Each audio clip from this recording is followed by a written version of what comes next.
하나님 말씀 보겠습니다. 이사야 53장입니다.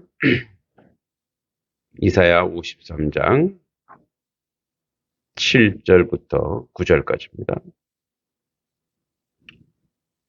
이사야 53장 7절로 9절입니다.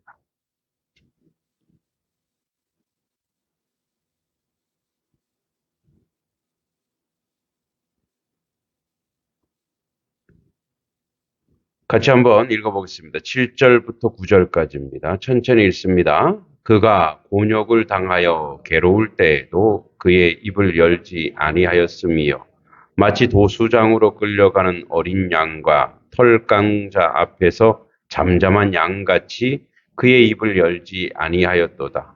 그는 곤욕과 신문을 당하고 끌려갔으나 그 세대 중에 누가 생각하기를 그가 살아있는 자들의 땅에서 끊어지면 마땅히 형벌받을 내 백성의 허물 때문이라 하였으리요. 그는 강포를 행하지 아니하였고요. 그의 입에 거짓이 없었으나 그의 무덤이 악인들과 함께 있었으며 그가 죽은 후에 부자와 함께 있었도다. 아멘. 우리 옆 사람 또 앞지산 인사하겠습니다. 잘 오셨습니다. 건강하시고요. 잘 오셔야 되는데 안 오신 분도 있고요. 앞으로 잘 오시겠죠. 우리는 이사야서의 예수님의 고난에 대한 예언된 그 고난에 대해서 묵상하고 있습니다. 그래서 첫째 주에는 우리가 고난이 사랑의 실천, 헌신과 봉사를 위한 사랑의 실천으로서 또 거룩으로서 하나님의 백성으로 거룩하게 살기 위해 필연으로 다가오는 고난. 왜냐하면 죄를 이겨야 되거든요. 그다음에 이제 그 고난 중에 한 어떤 영역인 침묵에 대해서 오늘 주님이 이제 변명하지 않았다라고 이야기합니다. 단지 말하지 않는다는 것에 대한 그 어떤 의미를 고민해 보는 것이 아니라 침묵이 얼마나 강력한 항변인가를 한번 생각해 보도록 하겠습니다. 제가 예전에 그 어떤 예화집에서 저는 이렇게 스토리를 좀 많이 찾아내려고 하는데 그 글을 좀 쓰려고 하면 많은 실제 있었던 이야기들을 좀 많이 찾아보게 되는데 60년대 시골 교회에 있었던 일입니다. 이제 막 그 당시는 시골에 이제 목사님들이 안 계셨어요. 되게 이제 뭐 이렇게 집사님 중에 믿음 좋은 사람이라이지 이제 뭐죠? 그 신학교가 아니고 이렇게 성서원 하여튼 뭐 이런 데 가서 성서신학원 이런 데 가서 공부하고 이제 막 그 당시 부흥의 때죠. 60년, 70년, 80년이니까 이제 그분들의 헌신으로 말미암아 교회들이 세워지고 그랬는데 이제 이 전도사님이죠. 그 남자 전도사님이 목회를 참 잘하고 있는데 어느 날 그 교회에 시골 교회에 처녀가 임신을 한 거예요. 그럼 동정녀 말이었죠. 이 처녀가 임신을 했는데 이 처녀가 이제 그 당시에 얼마나 보수적이에요, 시골이. 응? 난리가 났죠. 그래서 이제 그 사실이 처녀가 예배당에 다녔어요.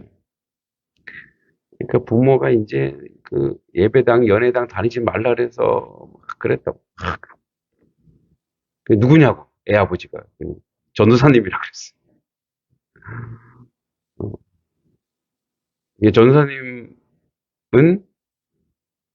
이제 막 처녀가 이제 부모랑 막 오는 거예요. 그래서 막 맥살잡이하고 막 이 전도사가 돼 가지고 말이야. 범인이 전도사님일까요? 근데 이 전도사님은 침묵했어요. 왜냐하면 얼마나 이 처녀가 어, 자기를 의지하고 있겠어 지금. 응? 그러니까 이제 그래서 어떻게 해요? 그 처녀를 불쌍히 여기는 마음으로 온갖 욕을 다 먹고 쫓겨났어요. 쫓겨나면서도 말하지 않았어요. 세월이 지났어요. 그 교회 부흥회가 이제 목사님이 오셔서 부흥회를 한 거예요. 근데 부흥회, 옛날에 부흥회 하면 요즘 뭐 교회마다 부흥회 하니까 뭐 이렇게 강사가 넘쳐나서 하지만 옛날에는 연합으로 막 하잖아요. 뭐였어요? 연합으로 이제 부흥회를 하는데 거기서 이제 회개가 일어나기 시작한 거예요. 회개가 일어나면서 애 아빠가 나왔어요. 예, 다른 동네 모 아저씨가 이제 그렇게 그런 일을 벌린 거예요. 근데 어떤 일이 벌어졌냐? 그럼 그때 그 전사는 왜 한마디 말을 안 해요? 그때부터 이 전사님을 찾기 시작한 거예요. 사람들이. 너무너무 마음이 아픈 거죠. 왜 그분은 한마디 없었어요? 다행히 그분이 멀리 가지 않고 그 어디 기도원인가 어디 부근에서 그냥 기도하고 계신 온 성도들이 가고 그 앞에서 무릎을 꿇고 용서해달라고 저희들이 잘못했다. 그래서 괜찮다고 주님도 그러셨다. 한마디 말은 그 소문이 쫙 퍼진 거예요. 물론 이제 거기 원래 새로 오신 전사님 계시지만 그분이 이 자리는 내 자리가 아닌 거예요. 아니라고. 그래서 그분이 스스로 가시고 예전에 참 목회자들이 참 멋있었어요. 자기 자리가 아닌 걸 아니까. 그리고 그분을 모시고 그리고 그 교회가 실로 엄청나게 그 소문에 의해서 부흥이 된 거죠. 그러니까 변명하고 싶죠? 나 아니라고. 그러니까 이 세상은 변명하는 세상이잖아요. 제가 그랬어요. 응? 또 우리 자녀들이 뭔가 잘못하면 뭐라 그래요? 친구 잘못 만나서. 맨날 하는 말이 뭐예요? 친구 잘못 만나서. 자기 아들 잘못한 거 모르고 친구 잘못 만나서. 항상 뭐예요? 핑계와 변명. 왜요? 그게 사탄이 하와에게 준 거거든요. 가장 죄의 속성이 뭐냐면, 죄의 속성이 누군가를 이렇게 질타해서 자기의 죄를 공범화시키거나 경감하고 싶은 게, 이게, 어, 사람이 악한 원래 모든 사람이 가지고 있는 본성이에요. 에이, 나는 아니야. 절대 그렇지 않아요. 우리 모두는 이런 본성을 가지고 있는데, 그 전사님은 어떻게 그렇게 될 수 있었냐? 그분이 예수님의 마음을 알았거든요. 예. 오직 누구로부터 이것이 유전되냐? 이 거룩한 것이 누구로부터 올 수 있느냐? 하나님의 영, 성령으로부터 올 수 있는 줄 믿습니다. 그러니까 하나님의 영으로부터 와요. 절대 다른 영으로, 절대 다른 것으로 이 일이 올 수가 없고 엔도슈샤쿠라고 하는 그 침묵이라고 하는 이 소설은 사실 소설이라기보다 실화예요, 실화. 일본에서 가톨릭 이제 성교가 들어왔는데 어떤 그 신부가 배교했다라는 소문을 듣고 이제 그 조사단이 가요. 왜 배교하는가? 봤더니 두 가지 설이 있어요. 하나는 자기의 성도들을 일본 관원들이 고문하고 죽이는 거예요. 그러니까 너 신부 너가 배교하면 여기 성화를 밟으면 살려주겠다. 그러니까 자기가 고난당하고 자기가 차라리 배교하여 저 성도들을 살리는 그런 길을 택한 거죠. 그 나중에 이 조사로 갔던 사람도 또 잡혔어요. 이 사람도 같이 배교를 해요. 왜? 저 성도들 살리고. 그러니까 입으로 배교한 거죠. 속으로 배교했겠어요. 그러니까 우리 그렇게 변명하지 마라. 순교한 사람도 있는데, 순교한 사람도 있지만 그 성도를 살리기 위해서 자기가 짐을 지는 거예요. 그래서 그 이제 이탈리아 그 뭐 추기경 쪽 고위직에서 신부의 자격을 박탈해 버려요. 평생 그런 그 신부가 아닌 박탈당하며 살지언정 성도들을 살려내는 거죠. 예수님께서 오늘 얘기합니다. 자, 그가 곤욕을 당하여 괴로울 때도 그의 입을 열지 아니하였습니다. 그러니까 이제 요 말씀은 700년 뒤에 예수님께서 실천하시죠. 그가 곤욕을 당하여 괴로울 때에도 그의 입을 열지 아니하였으며 마치 도살장으로 끌려가는 어린 양과 털 깎는 자 앞에서 잠잠한 양같이 그의 입을 열지 아니하였도다. 입을 열 이유가 엄청 많죠.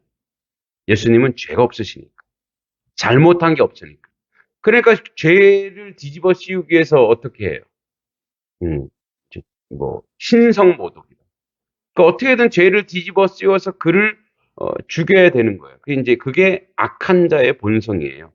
그러니까 죄 있는 자들은 자기 죄를 저쪽으로 전가시켜서 그를 무너뜨려야 자기가 거룩해 보이는 거예요. 그러니까 바리새인과 사두개인들도 대제사장들은 뭐냐면 자기들은 자기가 죄 지고 있는 걸 알 거예요. 그런데 저 신성 모독하는 자가 있다 하고 하여 그를 죽이는 거예요. 자, 그런데 이 예수님의 이 모습은 그냥 예수님이 참 성품이 좋으시니까 인격적이시니까 변명하지 않네 정도가 아니고 그렇게 해야 온 인류를 구원하는 자리로 가기 때문에 그래요. 그러니까 자기 변명을 통해서 논리적으로 변명하고 해서 그러면 예수님 죽지 않으면 어떻게 돼요? 인류 구원은 없는 거예요.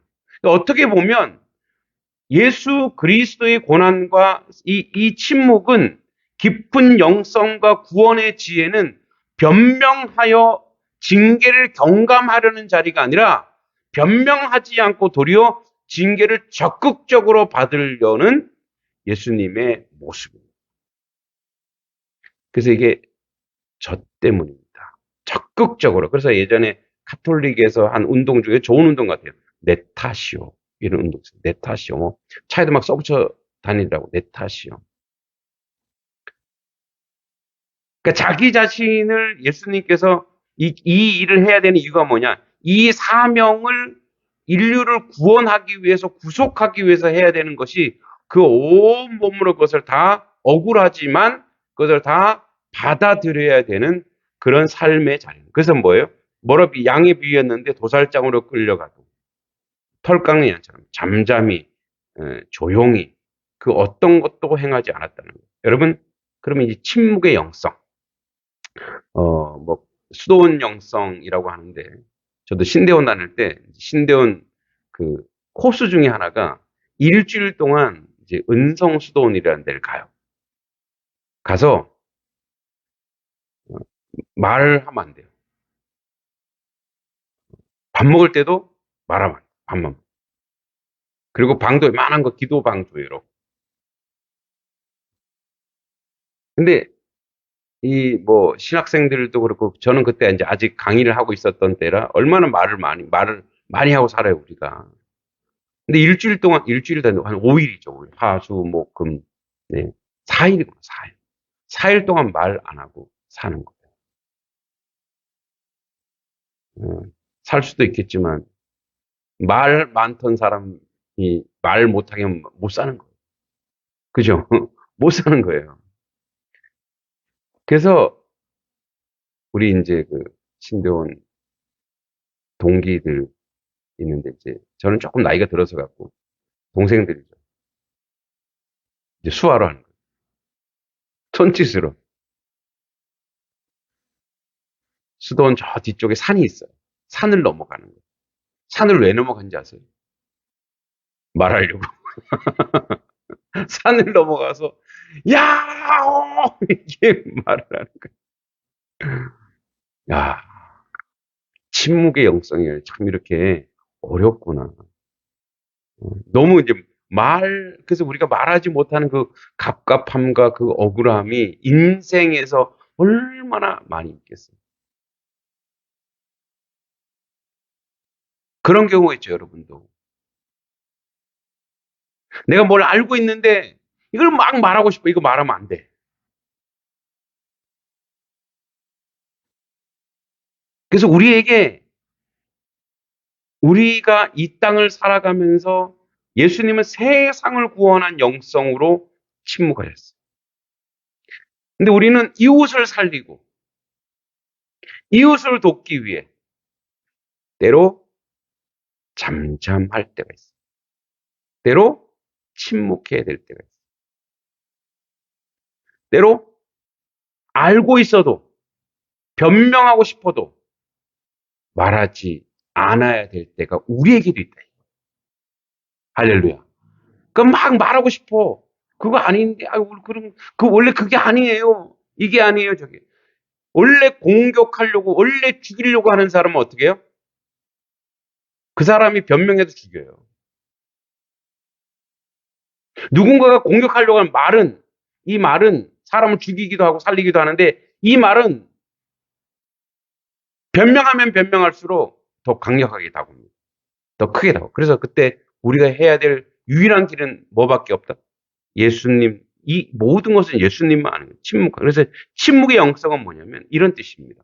침묵한다는 것은 내가 삐져서 말하는 이런 개념이 아니라 우리가 물론 누군가 선한 이야기로 말하면 말을 해야죠. 대화는 응수하고 해야 되겠죠. 선한 건 내가 말하는 것이 선한 것이라면 해야 되는 거예요. 그런데 저 사람이 지금 나에게 악으로 다가오고 불의로 다가온다면 그때는 어떻게 해요? 침묵하라. 그 침묵은 이런 뜻이에요. 오직 하나님의 음성만 듣는다. 나는 오직 하나님의 음성만 듣는다. 세상에 나의 말로 변명하지 않겠다. 그리고 결국 이 모든 것은 내가 말하지 아니하여도 하나님은 다 알고 계신다. 그리고 내가 변명하지 않아도 하나님은 나를 이미 변명하고 계시다. 네. 왜냐하면 모든 것이 그렇게 귀결될 거니까. 모든 것이 의와 정의와 공의로 귀결돼요. 여러분, 지금 여러분들이 분하고 억울한 일이 있죠? 근데 그 아무리 지금 말해도 의미가 없으면 그때 침묵하는 거. 왜냐면 모든 공의와 모든 정의의 주관자이신 그분이 다 알고 계시기 때문에 그렇습니다. 그래서 그분한테 이제 우리 말하죠. 그분한테 말하는 게 뭐예요? 기도예요. 그분한테 말하면 되는 거예요. 네, 네, 그분한테. 그러니까 나의 억울함과 분함을 누가 안다? 하늘이 안다. 그러니까 믿음이 없으면 이게 안 돼요. 내가 자꾸 말하는 거예요. 내가 자꾸 변명하고, 내가 자꾸 말하려고 하고, 내가 자꾸 이야기하려고 하는 거예요. 그러니까 믿음이라고 하는 건, 믿음이 우리 실생에서 가장 강력하게 오는 첫 번째가 저는 자족이라고 봅니다. 자족하는 거예요. 빈부에 처할 줄도 알고, 그죠? 가난할 줄도 알고, 부할 줄도 알고, 예. 그러니까 어느 자리에 있든 뭐예요? 하나님의 은혜에다 하나님 만족하는 거예요. 두 번째, 이 믿음의 영성은 뭔지 아세요? 믿음의 영성은 말로 변명하지 않고 행동으로 말하는 거예요. 행함으로 말하는 거예요. 그래서 주님이 8절에 보면 그는 곤욕과 신문을 당하고 끌려갔으나 그 세대 중에 누가 생각하기를 그가 살아있는 자들의 땅에서 끊어지면 마땅히 형벌받았다. 많은 사람이 예수님이 저렇게 당하는 거는 바리새인들이나 그 사람들이 맞겠지. 저 사람들이 그 법을 아는 사람들이니까 그 사람들이 맞겠지. 저분은 뭐야? 저분은 뭔가 벌 받는 거야. 이렇게 다 생각한다는 거야. 이렇게 다 우리가 판단받을 때가 있어요. 여러분 이게 제일 억울하죠. JMS 나왔더니 다 같은 교회인 줄 아는 거예요. 억울하시죠? JMS 아니야. 우리랑 달라. 근데 JMS가 득세한 이유가 뭘까요? 이단이 판을 치는 이유가 뭘까요? 이단 사이비가 이렇게 나타난 이유가 뭘까요? 그걸 용인한 기독교예요. 어, 우리가 하나님 앞에 온전히 살지 못하기 때문에 저 세상 사람들은 그게 그거지만 다 똑같다 이렇게 판단할 수밖에 없는 삶의 행동이 구별되지 못한 삶의 행동이 우리에게도 있었다라는 얘기예요. 그러니까 저놈은 나쁜 놈이야. 이 손가락 그렇게 욕할 필요가 없어요. 내 탓이요. 이게 우리의 죄악입니다. 그러니까 JMS를 보면서 요 나쁜 놈, 내가 이 정명석에 내가 아주 그럴 줄 알았다. 제가 아는 친한 형도 JMS 빠졌어요. 제가 청년 시절에. 그렇게 내가 말렸는데. 제가 그랬어요. 형 머리가 없어? 내가 막 그랬어. 보면 몰라? 여러분, 지금은 변명할 때가 아니고 지금은 침묵할 때. 그러니까 왜냐면, 이게 우리의 거울이구나. 이게 우리의 실체고, 이게 우리의 모습이구나. 정통 교회라고 하는 데는 잘못이 없어요? 많아요.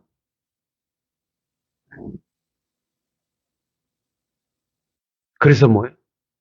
아, 그래서 이 시대에 오늘 이 본문에 있는 예수님의 삶의 모습을 우리가 닮아야 되겠구나.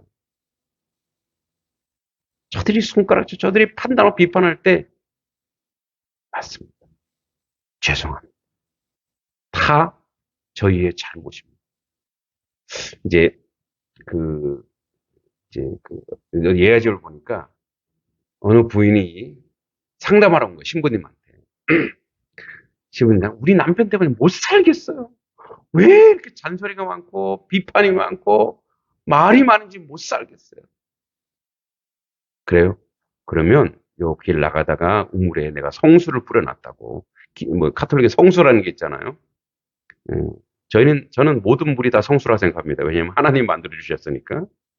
그 물을 머금고 남편이 말할 때 그 물을 삼키지 말라고. 계속 그 물을 입에 씻고 있어라. 그래서 성수니까. 그래서 물을 탁 먹고 남편이 그러니까 남편이 이제 말을 시작해서 그러니까 물을 딱 먹고 계속, 그러니까 물에 입을 삼키지 말랐으니까 말을 해야 못해요. 말을 못하는 거예요. 처음에 남편이 뭐하는지 나를 조롱하나. 그 다음날도 또 그 성수를 또 남편이 말하니까 또 탄 거. 그러니까 한 3, 4일 지나니까 남편이 이제 말을 안 해. 왜? 말해야 소용이 있어요, 없어요? 그래서 가서 막 신부님한테 신부님 역시 성수의 효력이 있었습니다.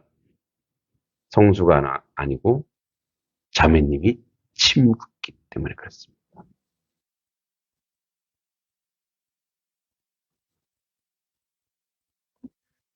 그래서 주님은 강포를 행하지 아니하였고 그의 입에 거짓이 없었으나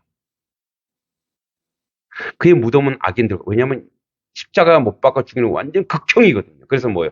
그 양쪽에 있는 다 악인들과 같이 묻어버렸는데 나중에 아리마대 요셉이 끌어다가 어떻게 자기 묘실. 아리마대 요셉은 이제 간원이고 부자니까 자기 묘실에 딱 갔어. 그럼 뭐 왜 부자와 함께 있었다 이 얘기를 왜 하느냐?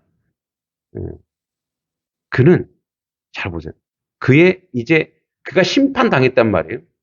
그가 이렇게 마지막에 죽음은 어떻게? 예수님이 죽음 부활하기 전에는 뭐예요? 자기 몸을 자기 마음대로 못 하잖아요. 심판당했는데 그래서 뭐예요?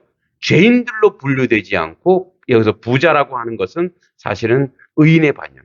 왜냐하면 이 부자는 어떤 부자예요? 예수님을 구주로 영접했던 그 부자의 의인의 반열에 들어섰다는 얘기. 무슨 말이냐? 여러분, 요 결론은 이런 거예요. 결국 우리가 그렇게 분하고 억울해하던 모든 일들도 하나님은 아시고 하나님의 역사가 있기 때문에 우리가 침묵하고 난 뒤에 지금 내가 그걸 판단하고 내가 판결하려고 애쓰지 아니하여도 하나님이 아시고 하나님이 판단해 주시도다의 증거와 내용이 여기에 있는 겁니다.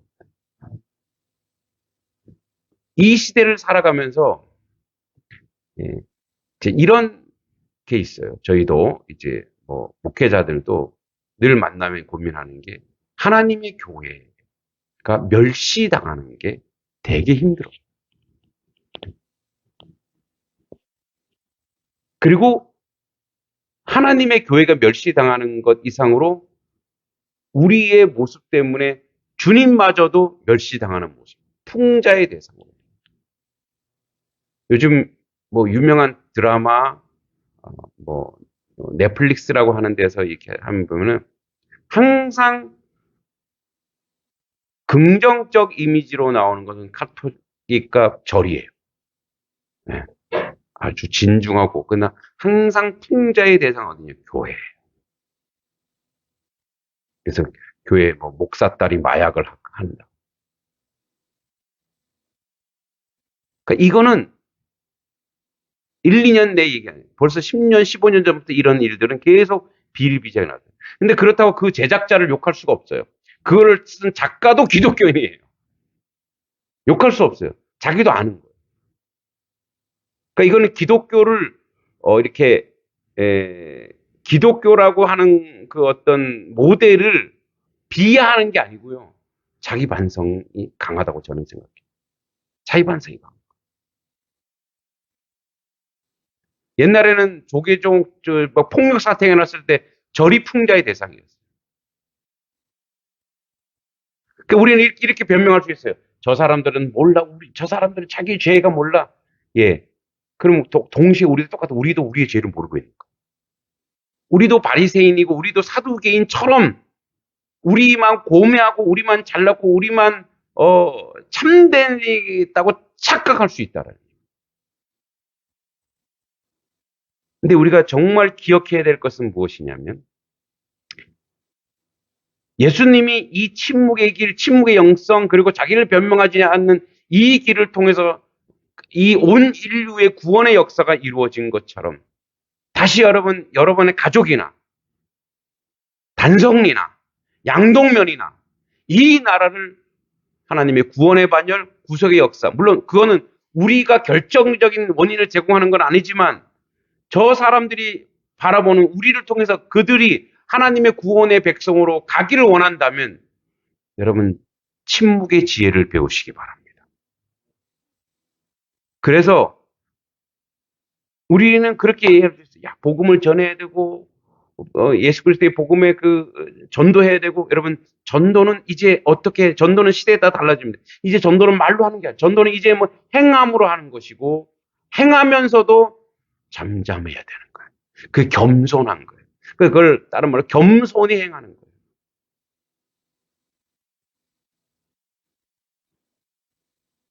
주중에 저 주중 사역이 참 많아지다 보니 주중에 아이들과 함께 공부하고 또 삶을 나누기도 합니다. 또 그 안에 치유가 일어납니다. 그래서 아들람 학교라고 우리 교회의 아들람 학교라는 것을 하나님이 세우시는구나. 그래서 이제 아이를 데리고 이제 아이들이 뭘 먹일까 하고 가다가 보니까 피자 생각이 나서 매곡교회 토요일 날 어제 가서 이제 애들 피자를 먹였는데 매곡교회는 막 골프 치느라고 엄청 많이 사람이 있더라고요. 토요일에는 무슨 거기 사람이 다 모여 있는 것 같아요. 목사님도 막 이제 골프를 통해서 전도하려고 하는 거죠. 그리고 카페에 올라가서 이제 피자 시키고 하는데 우리 이제 호석이가 앉았다가 일어났다가 이제 가만히 있지 못. 저쪽에 갔다가 이쪽으로 갔다가. 그럼 제 눈은 항상 어디를 봐요? 그냥 걔를 보는 거예요. 걔는 항상 호석아. 그럼 이제 앞에 있던 애가 그래요. 아 선생님, 못 참겠어요. 쟤 때문에. 제가 너한테 뭐라 그런 거 없잖아. 나도 너 계속 게임하고 있는 거 가만히 참아주고 있잖아. 그러니까 얘기하지 마. 그냥 인정해. 알았지? 인정하는 거야. 그래도 그래서 이제 왔다 갔다 하는 붙잡아 놓고. 왜냐면 또 사고 나면 안 되니까. 그러니까 뭐랄까 우리 막둥이 3살 4살 때 막둥이를 또 이렇게 큰 막둥이를 이렇게 보는 듯한 그런 느낌. 근데 제가 그걸 보면서 느낀 게 있어요. 하나님 나를 이렇게 보겠구나. 하나님의 눈동자가 나한테 왔다 갔다 하는 거예요. 어디로 가나 어디로. 근데 저는 호석이한테 배운 게 있어요. 참 사랑스러운 아이인데 친구가 이제 얘가 막 한마디 해요. 근데 얘는 변명을 하는. 물론 그가 가지고 있는 장애가 그런 것일 수 있어요. 이건 야, 너 좀 가만히 있어. 야, 발 치워. 발을 딱 치워주고 웃기만. 한마디 변명을 안 해요.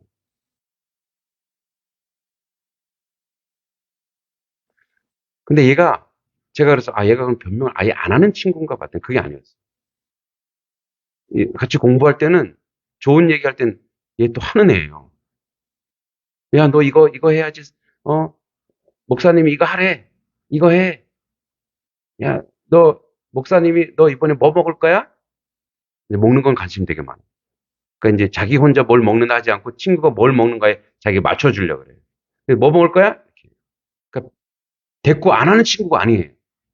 근데 이렇게 어떤 얘기를 했을 때 부정적인 얘기가 탁 쏟아져 나올 때 절대 얘가 거기에 대해서 대꾸를 안 하다. 그러니까 제가 애들을 가르치는 게 아니라 걔네들이 나를 가르치고 있어요. 그러니까 그 친구한테 얘가 배우고 있는. 여러분 이제 보통 아이들 같으면 막 싸울 거 아니에요. 둘이서. 싸우지 않아. 싸우면 안 돼요. 그 얘도 뭐 한마디 하다 말아요. 왜냐면 대꾸가 없으니까. 사순절을 지나가면서 우리는 예수님 오시기 전 700년 전의 이사야의 예언을 그냥 예수님이 그래, 예수님은 성품이 좋으시니까 그냥 잠잠했을 뿐이야가 아니라 그 침묵은 세상을 살리고 사람을 살리는 자리까지 간다는 것. 우리 또한 신명기에 나와 있는 것처럼 그랬어요. 너희가 거룩해지는 것은 죄가 없어서가 아니라 그 죄를 주님이 덮어주었기 때문에. 그 죄를 덮어주면 우리가 그러잖아요. 이 오물이나 더러운 건 땅에 덮으면 어때? 땅이 어떻게 한다고요? 그거를 흙으로 바꿔버리잖아요. 그리스도의 이름으로 보혈로 그의 허물을 덮으면 그 허물이 뭐가 되는지 아세요? 그 허물이 그의 장점이 되고 그 허물이 그에게 양분이 되고 그 허물이 그의 생명을 살리는 자리로 간다 이거예요. 그런데 누구 허물을 안다고 허물을 막 여기저기 다 얘기해버려요. 그게 일명 자기 입도 더럽히는 것이요. 다른 사람은 또 더러운 것을 전달하는 거예요. 그래서 불의하고 부정적인 말, 언어, 행실 이거는 우리 게 아니라는 거예요. 이거는 사탄의 거이고 이거는 악한 자의 것이라. 예수님이 오늘 우리 모두에게 이야기하고 있습니다. 내가 그 길을 잠잠히 가듯이 그리고 모든 심판의 주권은 여호와 하나님 앞에 있듯이 우리 또한 우리의 이 길에 변명할 거 많고 항변할 거 많고 말할 거 많이 있지만 입을 닫고 오직 주님이 원하신 그 길을 침묵하며 갈 때 주님이 세상을 구원한 그 원리처럼 우리도 우리 가정을, 교회를, 이 마을을, 우리 주변의 모든 사람을 그리스도의 침묵을 닮은 그 거룩함으로 살려낼 줄 믿습니다. 우리가 이런 부분에 고난에 동참하는 그런 사순절이 되길 소망합니다. 하나님 아버지, 세상을 구원하신 그 잠잠함을, 그 침묵을 양처럼, 도살장에 끌려가는 양처럼 저항하지 않는 그 은총을 우리에게도 주사. 이 땅을 살아가면서 항변하고 변명하고 할 말이 많이 있지만 주 예수를 닮아 침묵하며 그 끝내 생명을 살리고 사람을 살리는 자리까지 가는 그런 하나님 백성 되도록 주여 인도하시고 도와주시옵소서. 예수님의 이름으로 간절히 기도하옵나이다. 아멘.